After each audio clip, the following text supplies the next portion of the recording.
Eu acho que, diante daquilo que eu comecei aqui falando, falei grego para vocês, e literalmente foi grego mesmo, acho que vocês entenderam qual é o ponto central que o apóstolo Paulo está exortando aquela igreja a fazer. No entendimento do apóstolo Paulo, a igreja genuína valoriza a edificação mútua, ou seja, valoriza a profecia. Na semana passada, nós falamos sobre o que é profecia. Profecia é falar a palavra de Deus. Profecia é revelar o que estava ou está encoberto. É falar das coisas que ainda não aconteceram e que acontecerão. É falar contra o pecado cometido e não tratado. É denunciar aquilo que mais ninguém está vendo. É chamar ao arrependimento pelas Escrituras. É interpretar perfeitamente as Escrituras. É mostrar que Cristo é o centro da profecia de todos os profetas. É ensinar o evangelho da salvação ao mundo. É repetir o que já foi profetizado no passado. Por isso, o apóstolo Paulo, ele entra no assunto das profecias, lembrando o capítulo 13. Lembrando o que ele já disse. Como é que ele começa o seu discurso àqueles irmãos? Seguir o amor. Por que ele fala sobre seguir o amor? E observe que o texto, literalmente no original, ele está dizendo que você tem que seguir o amor e procurar. Veja, uma coisa está ligada à outra. Quando nós falamos aqui sobre o capítulo 12, eu disse que o apóstolo Paulo, ele queria que a igreja entendesse que a edificação era mútua, que os dons servem para a igreja e não para o indivíduo. Os dons de Deus, os dons revelatórios, que nós já falamos aqui que eles cessaram, eles não foram dados à igreja para que a igreja tivesse um motivo de vanglória. Deus deu dons às igrejas, por meio de seus pastores. No passado, deu os apóstolos, deu os profetas, deu os evangelistas à igreja, para que a igreja fosse edificada. E por que ele começa então dizendo, seguir o amor? Porque, irmãos, se nós seguirmos aquilo que foi definido no capítulo 13, você logo entende que o amor, o amor é uma atitude que o crente toma em prol daquele que merece e não merece. É benigno, é paciente, ele tudo suporta, tudo espera. O amor jamais acaba. Ora, se eu tenho uma postura de amor para com o meu irmão, evidentemente, as minhas buscas, a minha procura diária, não vai envolver simplesmente aquilo que eu quero e aquilo que me beneficia. O que Deus me dá, aquilo que eu procuro da parte de Deus, sempre, irmãos, terá também como motivo o meu irmão. Hoje nós somos ensinados dentro de casa a sempre pensarmos em nós. Aquilo que nos favorece, aquilo que favorece aquelas pessoas que estão muito, muito perto de nós. Mas os irmãos da igreja nem sempre são lembrados em nossas orações. Mas o apóstolo Paulo, quando ele quer tratar os conflitos com relação àqueles que estão na igreja, dividindo a igreja, se chamando de mais espirituais, o que é que ele diz? Segui o amor e procurai com zelo os dons espirituais. O amor e o exercício dos dons espirituais deveriam estar constantemente juntos. Não existe uma verdadeira manifestação de dons espirituais, não há uma positiva manifestação de dons espirituais sem o amor, irmãos. Por isso que o apóstolo Paulo diz, segui o amor, e se eu seguir o amor, eu vou entender qual é o papel dos dons espirituais na vida da igreja. Por isso eu disse aqui no início, o que o apóstolo Paulo está aqui querendo nos ensinar é que uma verdadeira igreja, ela busca a edificação mútua e não só a edificação de si mesmo. Ele busca a edificação que começa na mente, a mente tem que estar frutífera. O entendimento deve ser frutífero. E não simplesmente aquela demonstração de que tem dons e tem um poder espiritual. Por isso, o primeiro lembrete que o apóstolo Paulo nos faz a respeito da mutualidade da edificação é que nós deveríamos lembrar que a busca da edificação mútua começa na procura pelo amor, ou por seguir o caminho do amor, que é o caminho acima de todos os caminhos. Porque, irmãos, pense bem, pessoas ímpias podem demonstrar grandes sinais, pode fazer adivinhações. Vocês lembram disso? O apóstolo Paulo cegou um mágico. Depois disso, ele mandou calar uma moça que dava riquezas a uma pessoa lá, que adivinhava no meio da cidade e disse: cala a boca, Satanás.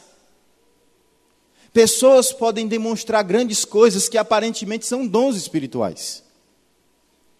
Mas isso não quer dizer que ela tem o fruto do Espírito. E o fruto do Espírito é o que verdadeiramente importa na vida de um cristão. Você nunca viu uma pessoa que prega muito bem e é um imoral? Você nunca viu uma pessoa que demonstra tanto poder e eloquência? Está vendo como eu consigo ser assim? Eloquência na hora de orar. E ela usa palavras que são em uma língua estranha. Mas quando ela desce do púlpito, ela é um imoral. E o povo gosta. As pessoas, elas estão sedentas por carisma. E não pelo que de fato significa ser um cristão. Um pregador, um orador, um crente que serve aos seus irmãos. Vou fazer um parêntese aqui. Vocês notaram, irmãos, que durante toda a liturgia eu falei sobre o amor de Deus? A liturgia é uma mensagem de Deus, é um diálogo do crente com Deus e Deus com o crente. Mas se vocês observarem todas as leituras, todas as orações, todos os cânticos, falavam sobre o amor, falavam sobre Jesus, seu Salvador, falavam sobre todas essas coisas que são fundamentais para nós. Em que língua vocês ouviram isso? Em que língua vocês ouviram isso, irmãos? Em português. Imagine se eu tivesse feito toda a liturgia em grego, como eu comecei lendo o grego aqui. Vocês seriam edificados? Vocês seriam edificados, irmãos? Não.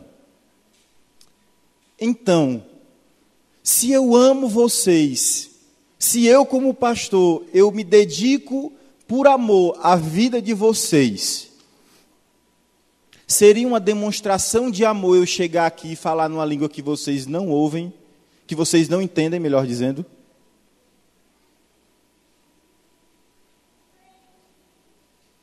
O que foi que houve?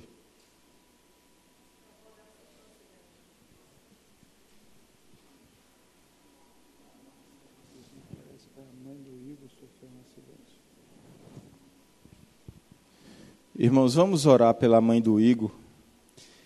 O Igor teve que sair aqui um pouco às pressas porque a mãe dele sofreu um acidente. Então vamos interromper aqui e vamos orar pela família. Vamos orar pela Esther, pela Sarinha. Nós sabemos que Deus está no controle da vida deles. Bendito Deus, nós entregamos nas Tuas mãos as nossas vidas todos os dias, Senhor. Nossas dificuldades são muitas, nós temos muitas tribulações no dia a dia, nós passamos por muitos apertos diariamente. Eu te peço, Senhor, que, com relação especificamente ao Igor, a Jane, a mãe do Igor, as meninas que agora ficam sabendo dessa notícia, Senhor, em específico, socorre esta vida de forma milagrosa, Senhor. O Senhor tem todo o poder, tem toda a autoridade para trazer consolo, para trazer edificação a esta família. Senhor Deus, que o Igor possa ser um instrumento usado por Ti nesse instante, Senhor. Para que, se ele se deparar com a situação mais grave possível, ele possa ter uma palavra de sabedoria, uma atitude, Senhor Deus, santa na Tua presença, Senhor. Bendito Deus, nós entregamos essa nossa aflição nas Tuas mãos, pela vida, Senhor Deus, desta senhora. Em nome de Jesus. Amém.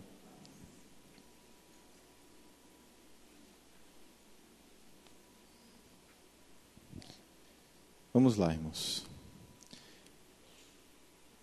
Pois bem, seria uma atitude de amor da nossa parte, minha parte, chegar aqui para vocês e pregar uma coisa que vocês não entenderiam? Se eu começasse a falar em grego para vocês, se eu começasse a ler os textos aqui todos em hebraico, vocês iriam me ver como, irmãos? Como alguém que está preocupado com a vida de vocês ou como alguém que está preocupado em mostrar que é espiritual ou que é muito sábio? É justamente por isso que o texto começa dizendo, segui o amor. E depois ele vai entrar, então, na questão da profecia e das línguas.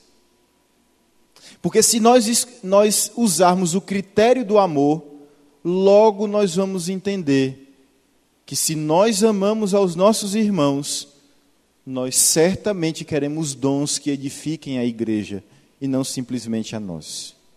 Por isso ele continua dizendo, ele então traz uma ordem, procurai a profecia, ele diz, e procurai com zelo os dons espirituais, mas principalmente que profetizeis. Vocês lembram, nós já falamos sobre isso aqui, Paulo ele não está dizendo que todos vão profetizar. Não é verdade? Vocês lembram do que Paulo disse no próprio capítulo 12. O capítulo 12, no versículo 8 ao versículo 10, diz o quê? Olhe lá, por favor, comigo. 8 a 10. Ele diz lá o quê? Porque a um é dada mediante o Espírito a palavra da sabedoria, e a outro, segundo o mesmo Espírito, a palavra do conhecimento, a outro no mesmo Espírito a fé, a outro no mesmo Espírito dons de curar, operações de milagres, a outro profecia, a outro discernimento de espíritos, a um variedade de línguas e a outro capacidade para interpretá-las. Nem todos terão o dom da profecia, ou nem todos tinham, no caso, o dom da profecia. Ainda no mesmo capítulo, o que o apóstolo Paulo diz, versículos 27 a 31.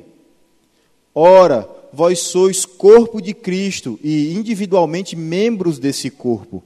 A uns estabeleceu Deus na igreja, primeiro apóstolos, em segundo lugar, profetas, em terceiro lugar, mestres, ou seja, o apóstolo era a autoridade máxima na igreja. Ele era o fundamento da igreja, assim como, em segundo lugar, o profeta. Então, veja bem, existem muitos apóstolos? Não. Todo mundo é profeta? Não. Então, irmãos, daqui você já observa, que nem todos são as coisas que hoje mesmo tanto valoriza-se no meio evangélico. Por dois motivos. Primeiro, nem na época que existiam apóstolos e profetas, Deus levantou todos com esse ministério. Segundo, hoje não há mais apóstolos e profetas nessa categoria. Hoje o que existe é o mestre, o pastor mestre. Aquele que é profeta no sentido de que ele fala a profecia. Por isso, Paulo ele pode dizer àqueles irmãos, mas principalmente que profetizeis. Isso ele está dizendo que todos então vão profetizar? Não, por quê? Dentro do próprio texto ele está mostrando sempre aqueles argumentos generalísticos. Por exemplo, eu falo muitas línguas, isso não quer dizer que Paulo falava todas.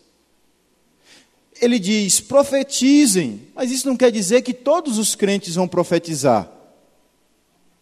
Mas o que é que o crente tem que buscar? Sempre a profecia. É isso que o apóstolo Paulo quer que os crentes valorizem.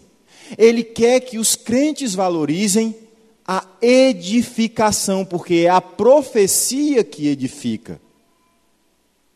Pois bem, o versículo 2 justamente diz o porquê que ele quer que a igreja profetize. Por que é que ele quer que a igreja profetize?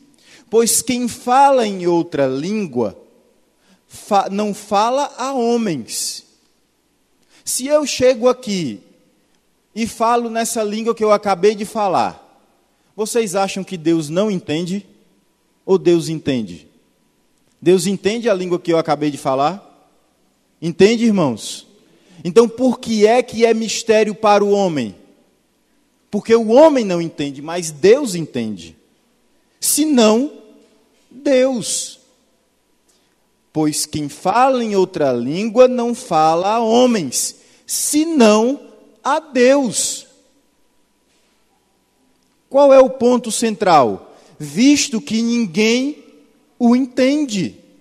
Aquele que fala uma língua que ninguém entende, uma outra língua que não é a língua daquelas pessoas, só Deus entende, mas ninguém entende. Então, por que é que as pessoas devem procurar a profecia? Porque se eu falo simplesmente numa outra língua que ninguém entende, só Deus vai entender. Deus precisa de edificação? Deus precisa de edificação? Não, irmãos. Quem precisa de edificação somos nós. Por isso que ele diz, e em espírito fala mistérios. Que espírito é esse? É o Espírito Santo, irmãos. Não é no meu espírito. É em espírito fala mistérios. Ou seja, no espírito, no poder do Espírito Santo, fala uma língua misteriosa. Ou ele está querendo dizer que essa língua fala mistérios. E os mistérios que a Bíblia revela no Novo Testamento são quem? O Senhor Jesus Cristo. Abra aí, por favor, em Colossenses capítulo 2, de versículo 1 ao versículo 2. Observe quem é o mistério. Se, que de fato aqui ele esteja falando a respeito de mistério nesse sentido teológico, porque existe também uma grande chance dele estar falando simplesmente que é misterioso o falar numa língua que ninguém entende. Pode ser que ele esteja se referindo a isso. Então, Colossenses 2, 1 e 2. Gostaria, pois, que soubesseis quão grande luta venho mantendo por vós, pelos laodicenses e por quantos não me viram face a face, para que os seus corações sejam confortados, vinculados juntamente em amor, e tenham toda a riqueza da forte convicção do entendimento, para compreenderem plenamente o mistério de Deus, Cristo, em quem todos os tesouros da sabedoria e do conhecimento estão ocultos. Então, existem duas interpretações para esse falar, e em espírito fala mistérios. A primeira, ele está falando mistério porque ele fala numa língua que ninguém conhece, então é misterioso a quem ouve. Ou então ele está dizendo que quando uma pessoa fala em línguas, ela fala em mistério, para dizer que o quê? Que ela fala uma revelação que é misteriosa se não tiver quem interprete. Então, se a pessoa fala em línguas, que tenha quem interprete. Se ela fala sem intérprete, que se cale. Porque ela fala em mistério, no Espírito. Se não tem quem interprete, não é para nós, é misterioso. Então, existem essas duas possibilidades a respeito do que é o que é falar em espírito, fala mistérios, né? Pode ser uma dessas duas coisas. Não importa. Qualquer uma das duas situações está dizendo que as línguas são misteriosas, se não tiver quem as interprete. Versículo 3. Mas o que profetiza, fala aos homens. Qual é o segundo motivo para procurar a profecia? Primeiro, porque é misterioso aos homens, se eu falo em línguas. Segundo, eu devo procurar a profecia, porque quando nós profetizamos, quando os profetas profetizavam, eles falavam aos homens, edificando os homens, exortando os homens e consolando os homens. Então, o que é que a profecia é? Essencialmente, toda a profecia tem que edificar, exortar e consolar. O que é exortar? Exortar, irmãos, é motivar, jogar para frente, empurrar. Não é brigar com as pessoas. Edificar tem a ver com ser colocado em firmeza. Em tal firmeza que esta pessoa, mesmo que seja açoitada por vento e tempestade, ela não se quebre ou ela não se desprenda do chão. Então, a profecia, ela firma o crente em Jesus Cristo, ela exorta o crente ao crente ter ânimo em perseguir o Senhor Jesus Cristo, e ela consola o crente quando ele peca. Consola como? O chamando ao arrependimento e mostrando a ele que há solução para os pecados que ele comete. Essa é a essência da profecia. Infelizmente, irmãos, vocês estão descobrindo que na Bíblia não tem nenhuma base para o que se faz por aí. Pois bem, agora vem o versículo 4. O versículo 4 diz o quê? O que fala em outra língua, a si mesmo se edifica. Esse é um ponto, e eu diria que é o ponto mais complicado de todo esse discurso do apóstolo Paulo. Por quê? Porque um pouquinho mais na frente, ele vai dizer justamente o contrário. Ele vai dizer que justamente porque a minha mente não está frutífera, eu não sou edificado quando eu falo em línguas. Então, o que ele quer dizer quando ele diz, o que fala em outra língua a si mesmo se edifica? Existem duas possibilidades. A primeira possibilidade é que ele está dizendo aqui que, num primeiro momento, quando uma pessoa ela fala em línguas, ela está recebendo do Espírito Santo a capacidade de falar aquela língua, então aquilo edifica. De alguma forma edifica. Mas se ela mesma não interpretar ou não tiver quem interprete, aquilo fica infrutífero para a mente porque ela não compreendeu a revelação. Ela não compreendeu aquilo que edifica no falar em línguas, que é a interpretação. Então, pode ser isso. Em segundo lugar, ele pode estar querendo fazer aqui uma ironia. O que seria então essa ironia? A ironia seria o seguinte, ora, se a profecia é o que se deve buscar porque edifica, logo, seria mais ou menos assim, fala em outra língua para se edificar sozinho. Algum tipo de ironia nesse sentido. Você vai ter uma edificação sozinho, então por falar em línguas, algum tipo de ironia sim. Eu confesso a vocês que acho que não é uma ironia. O que eu acho é que a primeira opção tem mais sentido.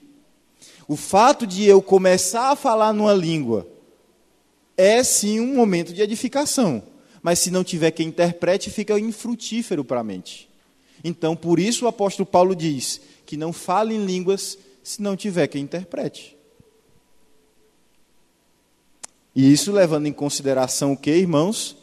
Que as línguas são revelatórias, ou seja, elas cessaram. Tudo isso que eu estou falando aqui era de um período em que Deus dava essas coisas para a igreja, como revelação. E ele continua dizendo, o que fala em outra língua a si mesmo se edifica, mas o que profetiza edifica a igreja. mais uma vez ele volta ao ponto central. A profecia, ela edifica a igreja, por isso busque a profecia. Versículo 5. Eu quisera que vós todos falasseis em outras línguas.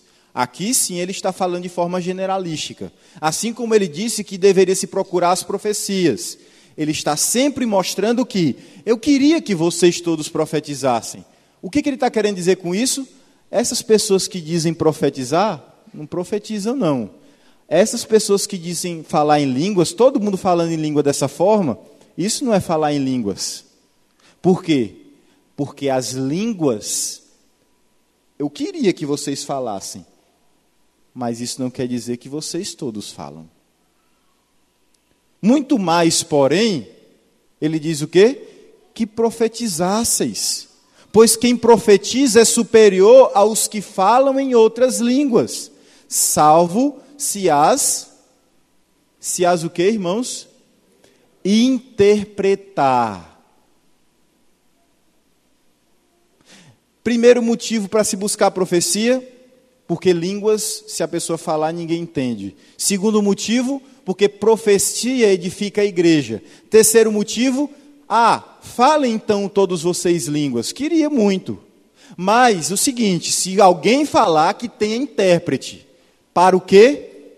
Para que a igreja receba edificação. Ou seja, não existe profecia para uso pessoal.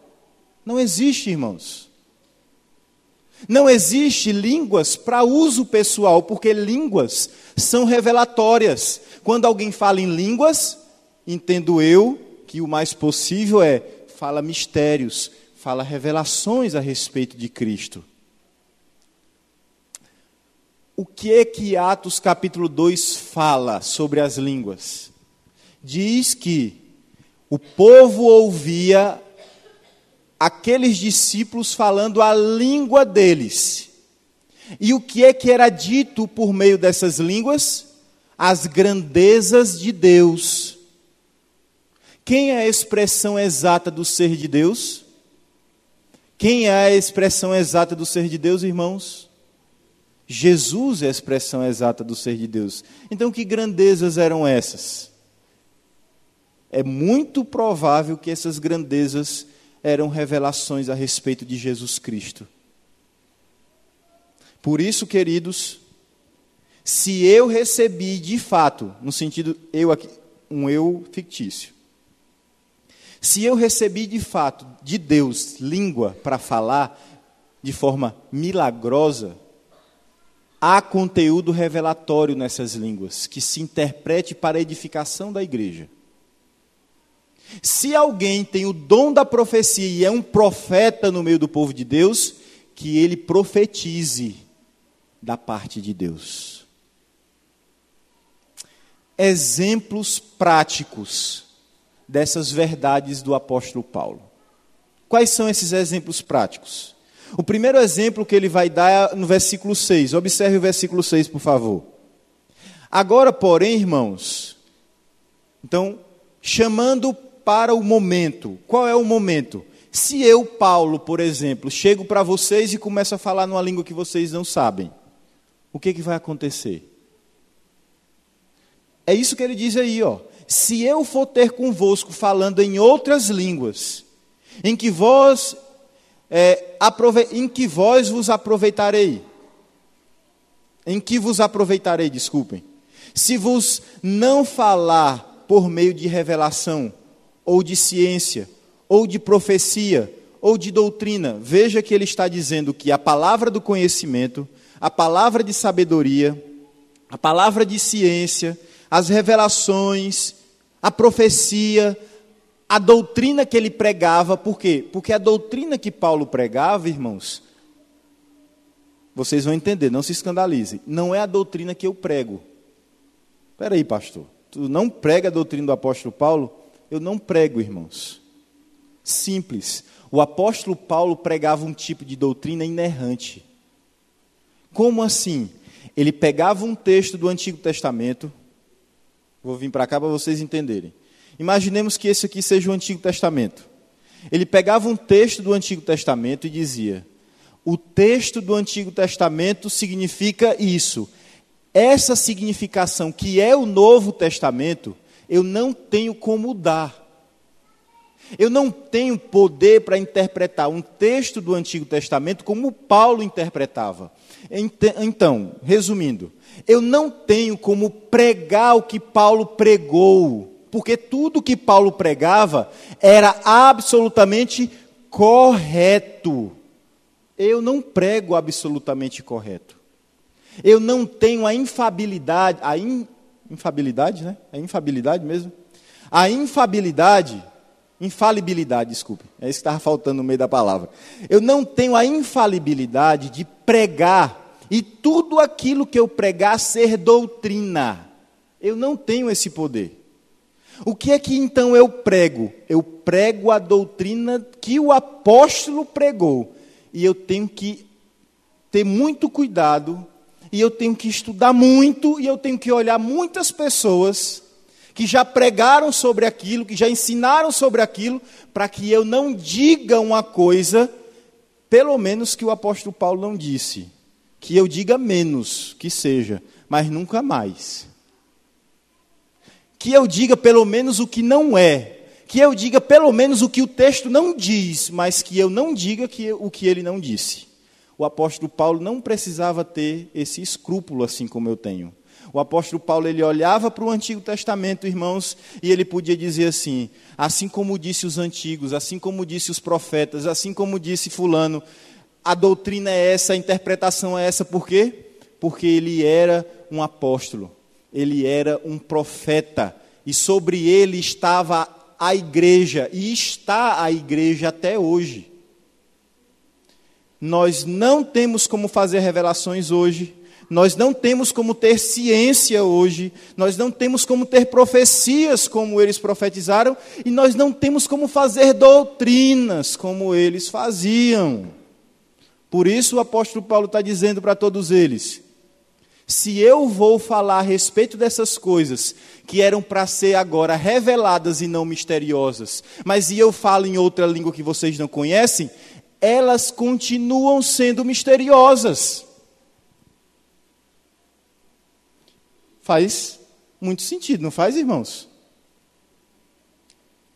Se era para ser descoberto agora pelo apóstolo Paulo, e ele está falando uma língua que ninguém conhece, o que é isso? Mistério, continua sendo mistério. Então Paulo está dizendo, eu tenho que falar numa língua que vocês compreendem, e não numa língua desconhecida por vocês. Segundo exemplo que ele dá, versículo 7. Os instrumentos musicais tocam sem sentido, se eu falo em línguas e não tem edificação para a igreja. Ele diz no versículo 7, é assim que instrumentos inanimados, como flauta ou cítara, quando emitem sons, se não os derem bem distintos, como se reconhecerá o que se toca na flauta ou cítara? Imagine você ouvindo uma pessoa tocar uma flauta e ele usa a flauta como se fosse um tambor. Você vai entender? Não vai. Do mesmo jeito é se alguém falar em línguas. Se ela fala em línguas e aquilo não é interpretado, não edificava em nada a igreja. Então é como um som sem sentido. Não serve para nada. Terceiro exemplo.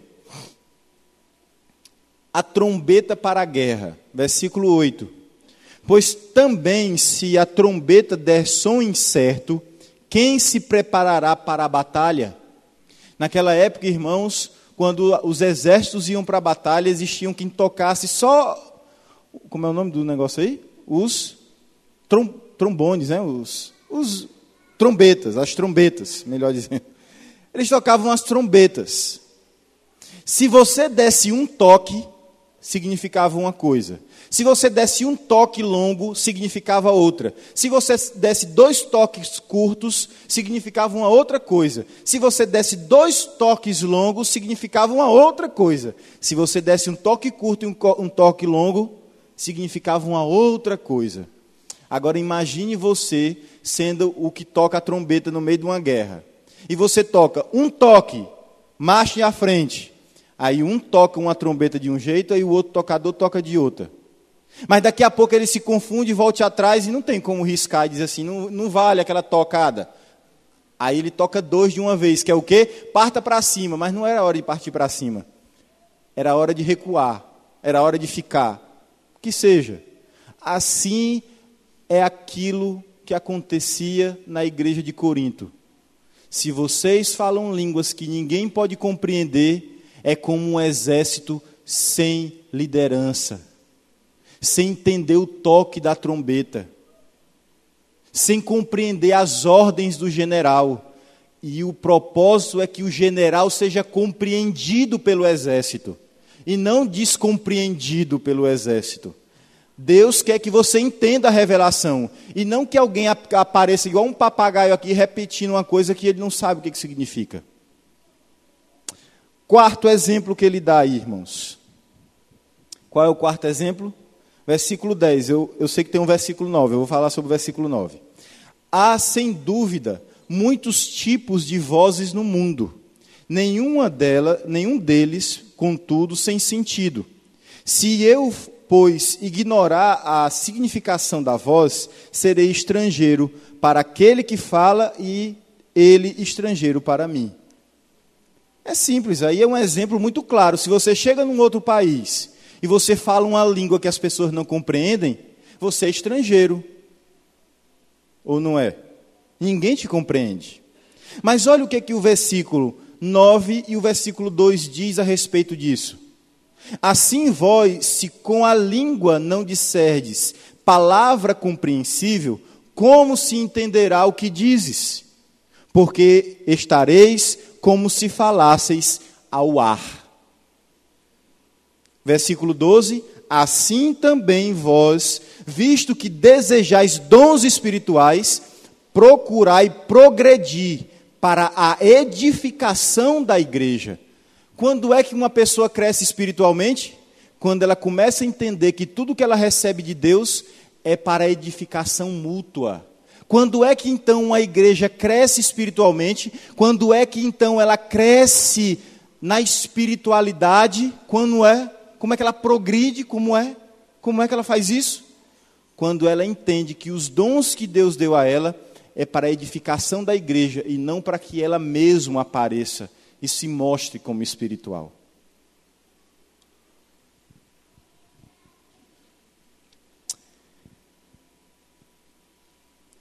Versículo 13. Pelo que, o que fala em outra língua deve orar para que a possa interpretar. Por que precisa de intérprete? Porque só é edificação se houver revelação e não mais mistérios. O nosso tempo é de revelação e não de mistérios. Quinto exemplo que ele dá para que as pessoas não falem em línguas sem intérpretes naquela época, né? Evidentemente. A mente, se ela estiver infrutífera, então qual é o exemplo? A mente infrutífera. Versículo 14. Porque se eu orar em outra língua, o meu espírito ora de fato, mas a minha mente fica infrutífera. Que fareis, pois? Lembra do versículo 4? Olha aqui de novo a situação. Versículo 4. Sendo repetido aqui. Porque se eu oro em outra língua, o meu espírito ora de fato. E ele está falando aqui de qual espírito? Do meu espírito. Do espírito do homem. Mas a mente fica infrutífera. Ou seja, alguém pode ter recebido o dom, ela falou na língua estrangeira, e eu que já expliquei, eu não vou voltar a esse ponto, a Bíblia fala claramente que é uma língua estrangeira, não é uma língua, essa coisa sem sentido, que hoje as pessoas chamam de língua estranha. O que eu farei então, pois? O que eu devo fazer? Orarei com o Espírito. Que Espírito é esse? O Espírito dele. Porque está falando o meu Espírito. Então, quando ele está agora falando no versículo 15 sobre espírito, evidentemente ele está dizendo, eu vou orar com o meu espírito, mas também orarei com a mente.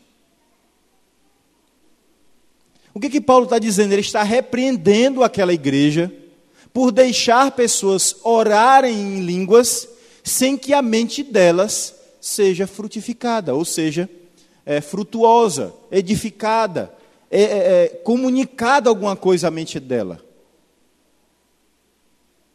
É essa a exortação do apóstolo Paulo. Não está sendo frutífera a sua mente? Meu irmão, busque ser frutífero, porque a oração boa é aquela que é com o espírito e com a mente. E não só de uma coisa, e não só de outra. A edificação deve ser no espírito e na mente. Cantarei com o espírito, mas também cantarei com a mente. Ele está dizendo que de fato isso acontecia? Não. Ele está só dizendo o seguinte: se alguém quer dizer que é espiritual, está orando em línguas e não tem quem interprete, na verdade isso não é o que Deus ensina. O que Deus ensina é que quando eu oro no espírito, eu também tenho que orar com a mente. E quando eu canto no espírito, evidentemente que eu tenho que cantar com a minha mente, porque senão não tem motivo nenhum para eu estar cantando ou orando. Eu não estou entendendo nada do que está acontecendo. E nenhuma vez, irmãos, Jesus ou qualquer profeta, apóstolo, orou numa língua que as pessoas não entendiam. Eles sempre registraram orações em que as pessoas estavam compreendendo o que estava acontecendo. Versículo 16. E se tu bendizeres apenas em espírito, como dirá o indouto o amém depois da tua ação de graças? Visto que não entende o que dizes. Mais uma vez, qual é o critério? As pessoas estão entendendo? Você está entendendo? Se você não está entendendo e as pessoas não estão entendendo, meu irmão, não é edificação da igreja. Está faltando amor. Seguir o amor. Está faltando amor aos outros, mas ao meu próprio ego, para mostrar que sou espiritual, não falta amor.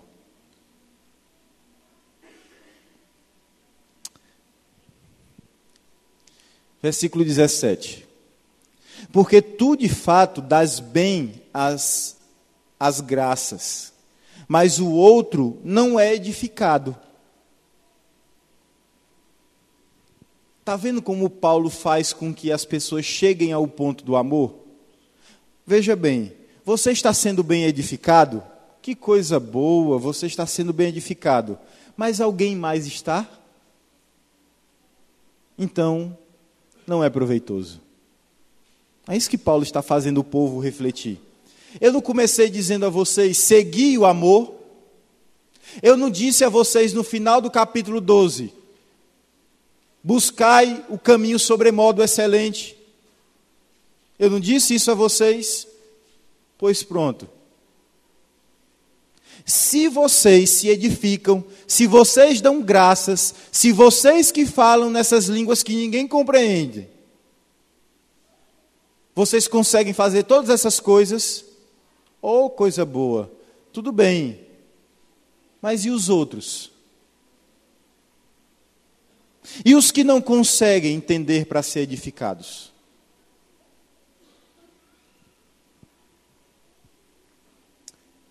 Aí vem a conclusão do apóstolo Paulo. Olha a conclusão dele. Dou graças a Deus. E ele está dando graças a Deus em que língua, irmãos? Em que língua o apóstolo Paulo está dando graças aqui? Na língua que os coríntios entendiam. Ele não está falando sobre dar ações de graças a Deus? Olha o que ele faz. Dou graças a Deus. Para que ele começa dizendo dou graças a Deus? Evidentemente que é uma confrontação. Estou dando graças a Deus e vocês estão me entendendo. Dou graças a Deus, porque falo em outras línguas mais do que todos vós. E aqui ele está dizendo que fala mais língua do que eles. E ele conhecia mesmo, ele sabia grego, ele sabia hebraico. E, irmãos, desculpem, Mas vocês precisam compreender, o que o apóstolo Paulo está dizendo aqui é que ele fala outras línguas, literalmente ele fala outros idiomas, mais do que qualquer um ali fala de idioma. E dou graças a Deus no idioma de vocês. Mas Paulo podia dar graças a Deus em hebraico, podia dar graças a Deus em grego clássico, podia dar graças a Deus na língua lá de Tarso, podia dar graças a Deus em copta. Ele era um erudito que conhecia muitas línguas, conheço mais línguas do que todos vocês, mas dou graças para que vocês me entendam. E ele conclui: contudo, prefiro falar na igreja 5 palavras com o meu entendimento, para instruir outros, porque Deus, irmãos, é absolutamente incoerente com toda a Bíblia alguém falar uma língua que ninguém conheça no meio da igreja.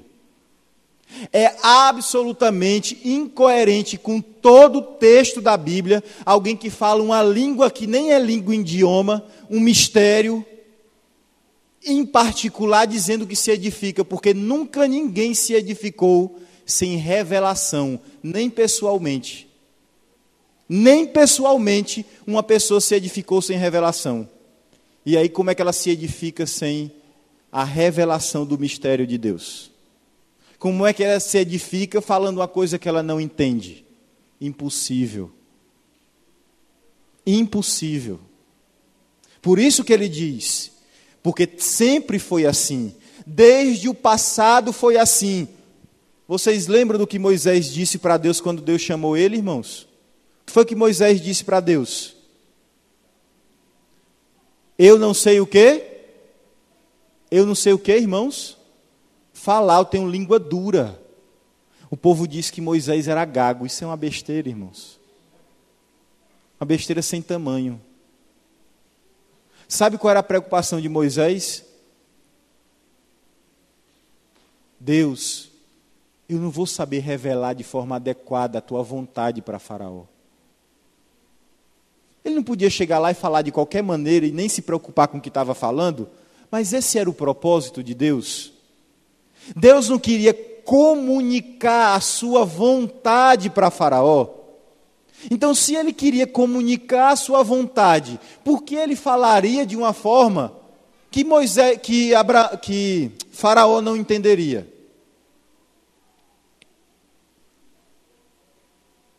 Por que é, irmãos, que nós, cristãos, sempre nos preocupamos com a revelação traduzida para a linguagem das pessoas? Porque nossa preocupação, assim como a preocupação do nosso Deus, preocupação entre aspas, sempre foi que as pessoas conhecessem a Deus. E não que ficasse um mistériozinho, um poderzinho que só eu e Deus sei. Rapaz, isso aí é gnosticismo. Isso aí tem outro nome na história da igreja, chamado gnosticismo. Esse tipo de segredinho que só existe entre você e Deus. Deus não guardou segredo com seu ninguém. Tudo que ele queria está revelado. Ele guardou algum segredo com Isaías? Jeremias pegaram os rolos dele e acabaram com tudo. Ele foi lá e fez o quê? Escreveu de novo. Porque não era segredo, era revelação. Isso mesmo. E era para instruir os outros. Não era para se instruir. Não era para se edificar, não. O crente se edifica, sim. Mas sempre Deus comunicou a sua verdade. Deus sempre comunicou a sua palavra para a edificação mútua. Essa é a verdadeira igreja. Aquela que se preocupa com a edificação de todos.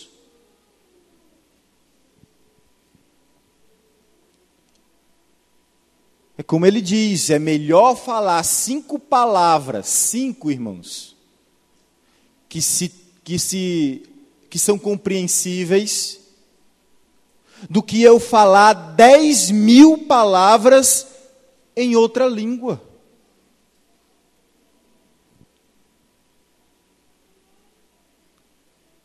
Contudo, diante de todo esse padrão espiritualoide, é preferível que se fale o que se entende do que falar uma coisa que ninguém entende.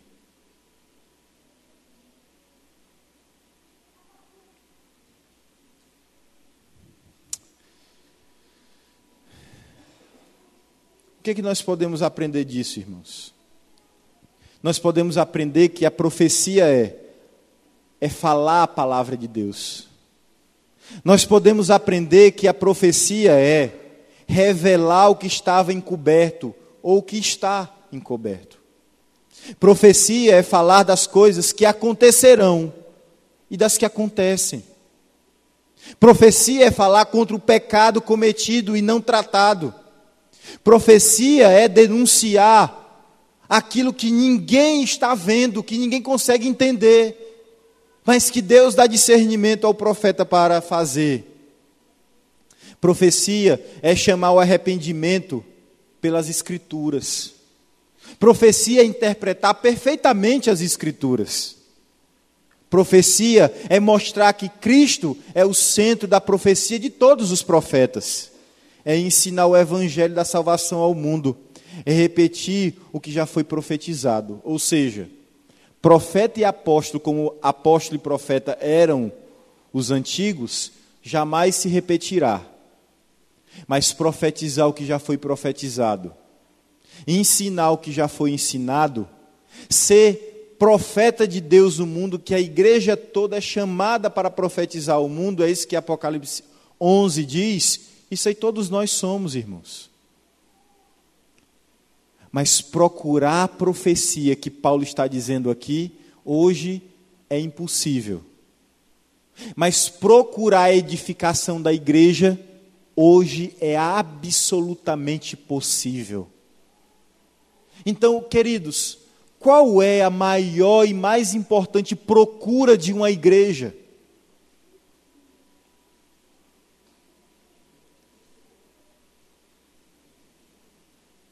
Qual é a mais importante necessidade de uma igreja? O que é que deveria arder mais profundo no coração dos crentes? Senão a busca pela edificação, a busca pela palavra de Deus. Hoje as pessoas são assim, será que eu devo, por exemplo, será que eu devo comprar um carro? Será que eu devo me candidatar? Porque lá em Campina Grande tinha uma senhora lá, chamada Minervina. E ela era a profetisa de Campina Grande, dos políticos de lá. Então, político crente e descrente ia se consultar com ela. Ela era o Chico Xavier da cidade. E quando um político queria se candidatar, ele iria lá orar com ela para ver se Deus dizia para ela. E assim dizia para ele o que ele deveria fazer. A minha pergunta é, Deus revela isso? Não, Deus não revela. E Ele não revela por quê, pastor? Porque Deus não fala mais? Pelo contrário, porque Deus fala, eu digo que Ele não revela isso. Você quer saber se você deve se candidatar ou não? Está aqui na Bíblia a resposta. Sabe qual o problema de ninguém recorrer a essa profecia aqui? Dá trabalho, tem que ler, tem que entender, tem que se esmerar, tem que conhecer a língua estranha, a tal do grego, a tal do hebraico. Aí é mais difícil procurar essa profecia. Aí eu vou atrás de um adivinho. Outra pergunta.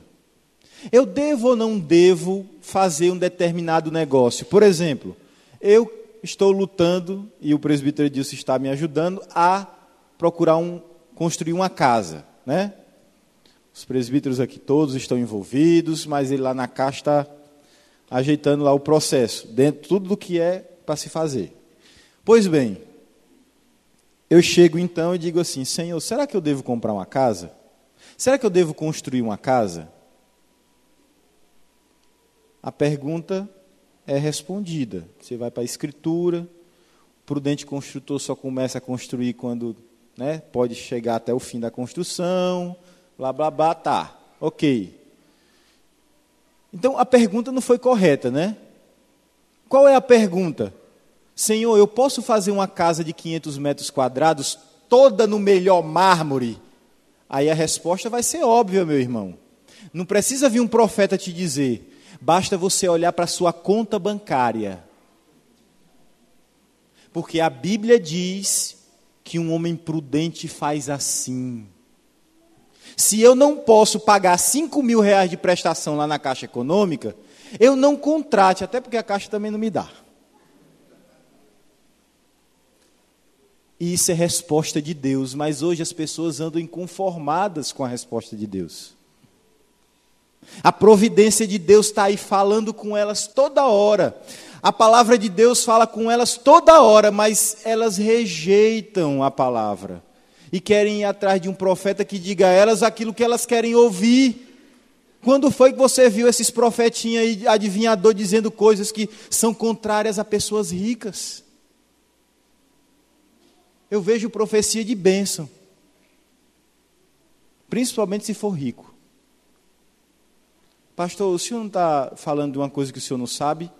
Irmãos, aqui nessa igreja aqui, muitas pessoas ouviram falar dessas histórias, viram pessoas falando em línguas, profetizando. Eu quero dizer para vocês, só para vocês lembrarem, eu nasci na Assembleia de Deus. Eu sei de tudo aquilo que eu estou falando, não estou falando do ouvir falar. Eu participava dessas coisas. E sim, queridos, Deus não fala por essas coisas, mas Ele está de boca aberta para falar com você. E o Espírito Santo, Ele ilumina o coração dos crentes. Não tem aquela sensação antes de você sair de casa, que no seu coração bate assim, lembra de tal texto, não faz tal coisa, e você não faz? Deus fala ou não fala com as pessoas? Fala, meu irmão, mas está aqui, ó. Não precisa eu dizer, eis que eu te digo, basta dizer, Deus já disse. Quando uma pessoa chega para mim, irmãos, querendo uma coisa, pastor, eu devo fazer tal coisa? Muitas pessoas chegam, ora por mim, para Deus falar com a gente. Eu disse, meu irmão, e se eu já te disser que Deus já tem uma resposta, você aceita? Simples, irmãos. O Deus da gente não é o Deus do passado? Não é o mesmo Deus ontem, hoje, sempre? Não é assim que a gente diz? Então, essa palavra aqui passou. E se Ele já disse aqui a respeito das suas necessidades, dos seus problemas, da solução para os seus problemas, para a solução das suas decisões, se Ele já disse aqui, por que é que eu estou indo atrás de um adivinho?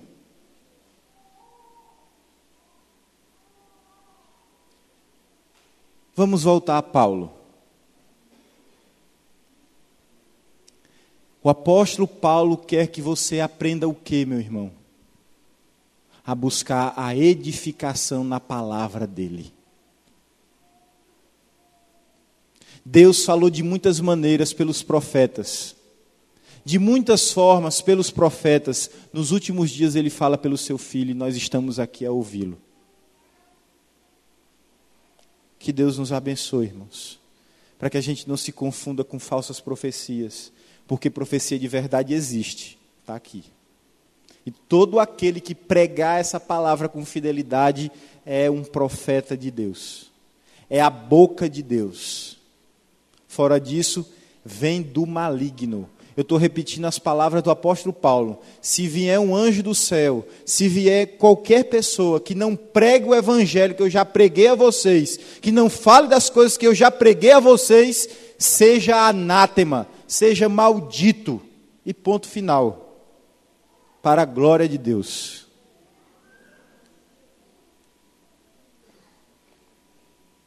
Vamos orar. Bendito Deus, nós aprendemos a salvação em Cristo Jesus. nós ouvimos sobre o teu amor, sobre a tua misericórdia, sobre o poder que o Senhor executa em nós, em Cristo Jesus. E tudo isso nós aprendemos porque um dia alguém não falou em mistérios para nós, mas falou a respeito do mistério em Cristo Jesus, para que pudéssemos aprender aquilo que está revelado para nós. Ó Deus, que nós possamos correr, fugir dessas supostas revelações que hoje as pessoas propagam. E que possamos nos ater, Senhor Deus, à Tua palavra, à Tua revelação, Senhor, para a glória do Teu nome. Tem misericórdia de nós, Pai, e não nos deixa sem revelação, não nos deixa sem edificação, Senhor. Nós queremos buscar a verdadeira edificação para a nossa igreja. É assim que nós oramos a Ti, Pai, em nome de Jesus. Amém. Recebam a bênção do Senhor, irmãos. Que a graça e a paz do nosso Senhor e Salvador Jesus Cristo, que o amor de Deus, o amor do eterno e soberano Pai, que as alegrias e as consolações do Santo Espírito estejam sobre todos vós, povo de Deus aqui reunido, agora e eternamente. Amém. Tem um momento de silêncio agora, irmãos. Não deixe as crianças se mexerem. Baixe a sua cabeça e medite sobre a sua procura com relação à edificação. Você está procurando edificação para a sua vida? Baixe a sua cabeça e ore ao Senhor nesse sentido.